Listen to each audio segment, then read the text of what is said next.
Hello everyone, this is Erik, the Asian movie enthusiast, and this is my review of Kotoko, a Japanese psychological drama movie from 2011 that was directed by Shinya Tsukamoto.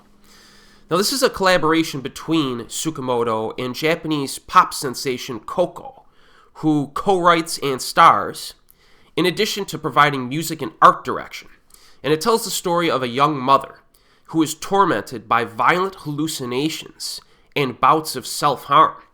When her baby son is taken from her by child services, she enters into a relationship with a novelist, played by Tsukamoto, using his body as a canvas on which to enact her violent fantasies, all the while spiraling further and further into psychotic madness. So yes, this isn't not necessarily a happy film, alright? If I were to describe this movie in one word, and one word only, that word would be anxiety. This is Anxiety the movie, all right? It's about a woman with severe psychological disorders, right? And that's evident early on because when the film begins, she has already almost completely lost her mind.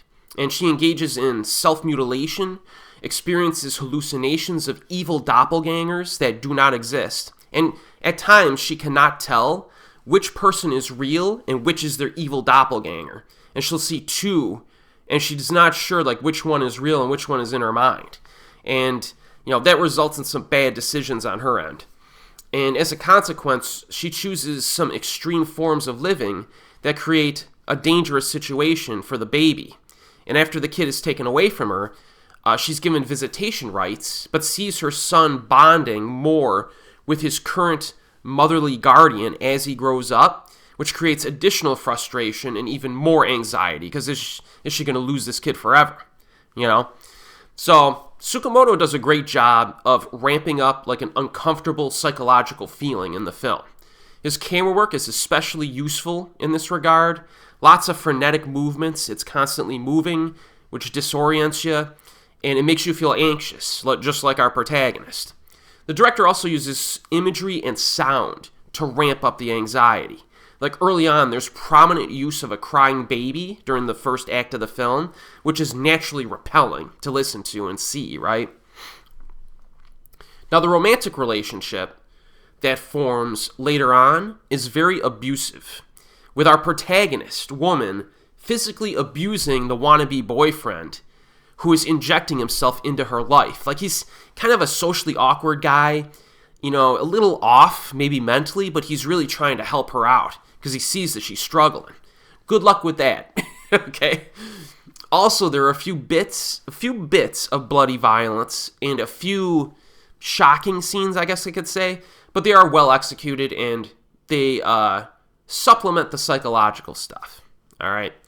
The doppelganger moments are especially creepy as well. This is a very intense viewing experience.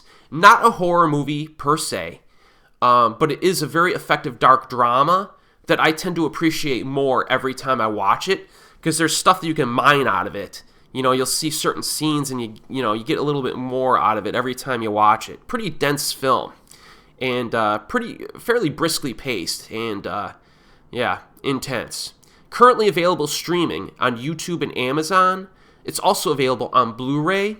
I strongly recommend this if you're in the mood for an anxiety-inducing film.